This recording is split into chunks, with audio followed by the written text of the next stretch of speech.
Bismillahirrahmanirrahim. Assalamualaikum warahmatullahi wabarakatuh. Alhamdulillahi rabbil alamin. Wabihi nasta'in ala umurid dunya waddin. Wassalatu wassalamu ala ashrafil anbiya'i wal mursalin. Sayyidina Muhammadin wa ala alihi wa ashabihi ajma'in, amma ba'du. Teman-teman sekalian, dimanapun kalian berada, pada kesempatan kali ini kita akan membahas sebuah tema penting dalam studi hukum Islam, yaitu istinbat ma'nawiyah maqasidus syariah, yang pada kali ini saya akan merujuk pada pemikiran salah satu ulama besar modern, yaitu Muhammad Thahir Ibnu Asyur. Topik ini sangat relevan karena seringkali fikih dipahami hanya sebatas teks. Padahal di balik setiap nas terdapat maqasid, tujuan syariat yang lebih luas dan mendalam. Melalui metode istinbat ma'nawiyah yang digagas Ibnu Asyur ini, kita akan diajak untuk menggali makna substantif dari hukum-hukum Islam, sehingga syariat tidak hanya menjadi aturan formal, tetapi juga hadir sebagai spirit keadilan, kemaslahatan, dan rahmat bagi semesta.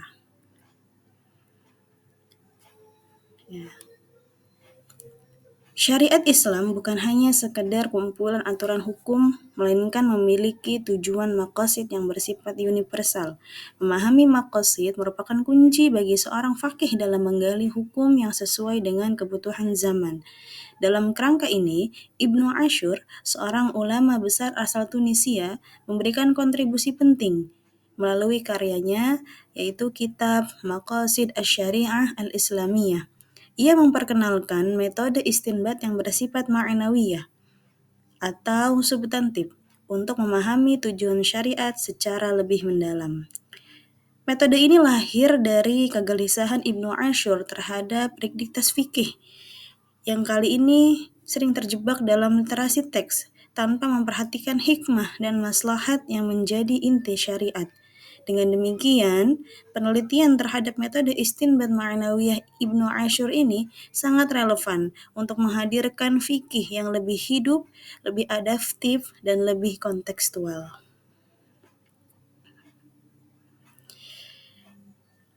Landasan teoritis maqasidus syariah.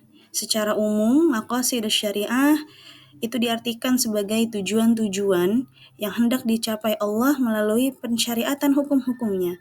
Para ulama, termasuk Asy-Syatibi dan Al-Ghazali, menyepakati bahwa maqasid terbagi dalam 3 tingkatan. Yang pertama ada daruriyat. Daruriyat atau kebutuhan yang paling utama atau kebutuhan primer. Apa di antaranya? Menjaga agama, menjaga jiwa, menjaga akal, keturunan, juga harta. Yang kedua itu ada hajiyat, kebutuhan sekunder, sebagai pelengkap dari kebutuhan daruriyat. Apa? Di antaranya memberikan kemudahan dan menghilangkan kesulitan. Yang ketiga ada tahsiniyat atau tersier, sebagai pelengkap, sebagai penyempurna ketika daruriyat dan hajiyat sudah terpenuhi. Apa di antaranya? Yaitu menyempurnakan akhlak dan etika kehidupan. Ibnu Asyur tidak hanya menerima pembagian klasik ini, tetapi juga memperluasnya dengan menekankan maqasid yang bersifat kulliyah atau universal, seperti keadilan, kebebasan, persamaan, juga kemaslahatan sosial. Metode istinbat ma'nawiyah. Istinbat secara bahasa artinya menggali atau mengeluarkan. Metode istinbat ma'nawiyah menurut Ibnu Asyur sendiri bukan sekedar mengambil hukum dan teks secara literal, melainkan menggali makna substantif di balik nas, dalil. Beberapa prinsip dasarnya, ini ada 5, beliau menggagas ada 5 prinsip dasar metode istinbat ma'nawiyah. Yang pertama, keterpautan hukum dengan tujuan syariat. Setiap hukum syariat harus dikembalikan pada maqasid, karena hukum tanpa maqasid hanya menghasilkan formalitas kosong. Yang kedua, penafsiran teks dengan memperhatikan konteks sosial. Nas tidak boleh dipahami secara historis. Teks harus dikaitkan dengan realitas masyarakat dan kebutuhan zaman. Ya, jadi kita tidak diperkenankan untuk memahami teks secara literal, ya harus dikaitkan dengan realitas masyarakat. Yang ketiga, analisis keserasian tanasub. Analisis keserasian atau tanasub antar hukum. Hukum-hukum yang berbeda perlu ditarik ke arah tujuan universal agar tidak terjadi kontradiksi dalam praktik. Yang keempat, ta'abbudi versus ma'kul al-ma'na. Ibnu Ashir membedakan hukum yang murni ibadah atau ta'abbudi dengan hukum yang rasional. Ilatnya jelas. Pada hukum ta'abbudi, maqasid tidak tampak, sementara hukum ma'kul al-ma'na dapat ditelusuri hikmahnya. Nah, yang kelima itu maslahat sebagai puncak pertimbangan. Istinbat ma'nawiyah selalu menjadikan maslahat sebagai orientasi, namun maslahat tersebut harus berada dalam koridor maqasid, bukan maslahat pragmatis semata. Selanjutnya, kita akan masuk kepada kebutuhan faqih terhadap pengetahuan maqasid al-syariah. Jadi seorang faqih itu tentunya sangat butuh kepada maqasid al-syariah. Nah, aktivitas para mujtahid dalam memahami syariat terbagi menjadi 5 bentuk. Yang pertama, seorang faqih harus memahami teks-teks syariat. Yang kedua, meneliti adanya dalil yang mungkin bertentangan. Yang ketiga, melakukan qiyas, ya, analogi hukum, menyamakan. Ketika ada suatu perkara atau suatu kejadian yang belum ada hukumnya, maka mengkias atau menganalogikan dengan hukum yang sudah ada. Yang keempat, menetapkan hukum baru, ya, berijtihad, tentunya dengan beberapa step, ya, sebelum menghasilkan hukum. Yang kelima, menerima sebagian hukum syariat tanpa mengetahui illatnya. Oke, selanjutnya kita masuk kepada contoh penerapan metode istinbat ma'nawiyah. Ya, terkait yang pertama tentang larangan riba. Dalam Quran surah Al-Baqarah ayat 275, di mana ayat ini menjelaskan tentang hukum riba.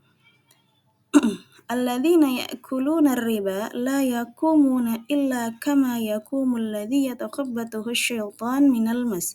Dzalika bi annahum qalu innamal bai'u mithlu riba wa halallahu al-bai'a wa harrama riba. Ya, pada kalimat wa halallahu al-bai'a wa harrama riba sudah sangat jelas secara nas Allah mengharamkan riba. Nah, kalau kita lihat secara tekstualnya, riba hanya dipahami sebatas tambahan bunga, ya, atau pinjaman. Nah, secara istinbat ma'nawiyah, Ibnu Ashir menekankan bahwa larangan riba bukan semata pada tambahan itu sendiri, tetapi pada makna, ya, atau pada tujuan yang mencegah eksploitasi, ketidakadilan, dan penindasan ekonomi. Selanjutnya, ayat tentang poligami. Dalam Quran surah An-Nisa ayat 3, "Wa in khiftum alla tuqsitu fil yatama fankihu ma taba lakum minan nisa'i mathna wa thulatha wa ruba'. Fa in khiftum alla ta'dilu fawahidatan aw ma malakat aymanukum dzalika adna alla ta'ulu." Secara nas, ayat ini menganjurkan untuk para laki-laki hanya menikahi wanita-wanita yang kamu senangi, 2, 3, atau 4 saja. Tetapi kalau laki-laki tersebut tidak bisa merasa bersikap adil, maka hanya boleh menikahi satu saja. Secara tekstual, ayat ini hanya fokus pada jumlah istri yang dibolehkan. Tapi dalam kaidah istinbat ma'nawiyah, Ibnu Ashir melihat maqasid utama dari ayat ini adalah keadilan dan perlindungan terhadap perempuan dan anak yatim. Ya, makanya dalam aplikasi modern ini poligami tidak diperbolehkan kalau jika dilakukan bisa menimbulkan ketidakadilan, pelantaran, dan kerusakan sosial.